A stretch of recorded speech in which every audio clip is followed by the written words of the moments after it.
Hi, my name is Eliot, and this is my presentation on conspicuous consumption and if it is related with race. To give some background before I get started on this presentation, I worked on this with just one of my teammates, Laura. We have two of our teammates who are actually not in the group anymore.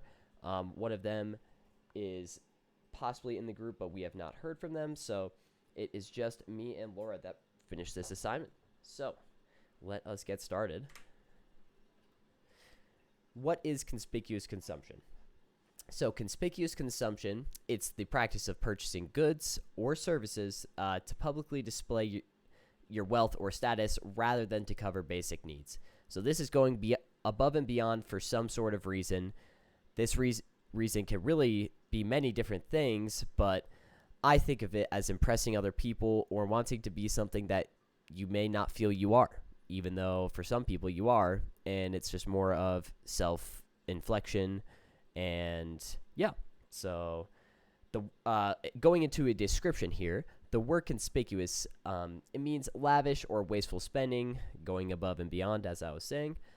This kind of spending, it's generally made by people who have a lot of extra money to spend on these goods or services, which is not necessary, but it is obviously more luxurious, and that's how you display yourself, for good or for bad.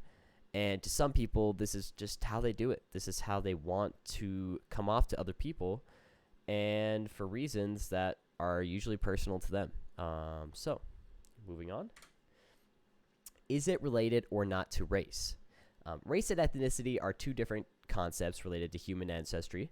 Race is defined as a category of humankind that shares certain distinctive physical traits. And ethnicities, rather, is a large groups of people classed according to common racial, national, tribal, religious, linguistic, or cultural origin or background. Race is usually associated with biology and linked with physical characteristics. Ethnicity is linked with cultural expression and how you identify. And both are used to define. So here we have a list of what we would classify into groups. And this is race, ethnicity, and this is just all of these different groups of people. So we have American Indian, Asian, Black or African American, Hispanic or Latino, Native Hawaiian or Pacific Islander, and white as well. So, moving on, who spends more on what? Some groups, such as African Americans and Hispanics, seem to spend more on such emblems of success rather than others. Or is that just a stereotype? That's for you to decide. African Americans do spend more on these things, jewelry, clothing, and cars, that have something to do with visibility. And this is a quote from Wharton Nance professor Nikolai Rusinov.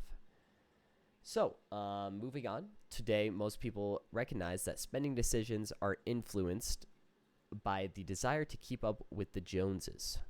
And that's a common saying. All right, and we will move on to conspicuous consumption and race further. So, the racial difference in visible expenditures is large in absolute dollars.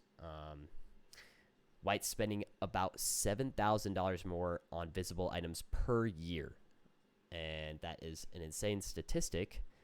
And moving on, the regression, it assesses whether blacks or Hispanics, with their own income and the mean income of the racial peer group held constant, have the same visible expenditures as whites, all else equal. So, consistent with the results from a growing theoretical literature that suggests visible consumption should rise as poorer persons are added to a reference group. All right, and we will move on. This finding is buttressed by additional tests that show racial consumption spending differences, are sharply reduced when we control for the mean and dispersion of reference group income. And moving on, our findings on status signaling may have policy implications. And these status-related expenditures may represent inefficient transfers from spending on goods such as healthcare, education, or savings. And a good example of this, someone buying a car when they don't have the money to even pay out their own health bill. And they will do this just for the status. And it's different per person. And some more on conspicuous consumption here. Revenue growth has been so concentrated at the top in recent decades. Luxury markets have become the biggest drivers of economic activity around the world. Think about it.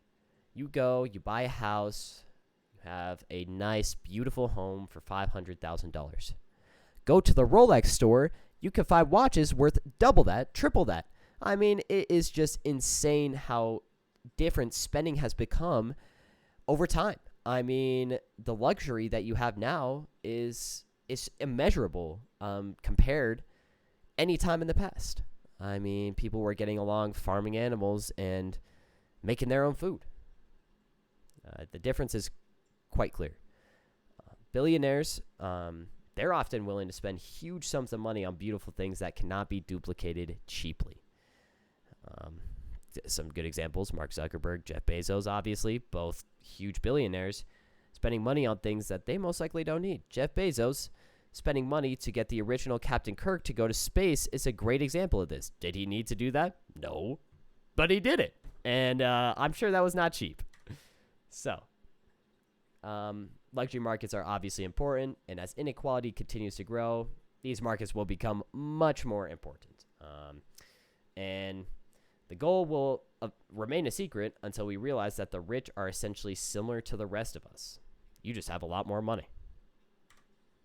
And that is pretty much it. We have the references here and the conclusion. One of the most important conclusions is that consumption is directly related to the income of the person, and that all races spend in the same way, some more, others less, but are all a part of global consumption. And some more references here. Thank you for your time. Have a wonderful rest of your day.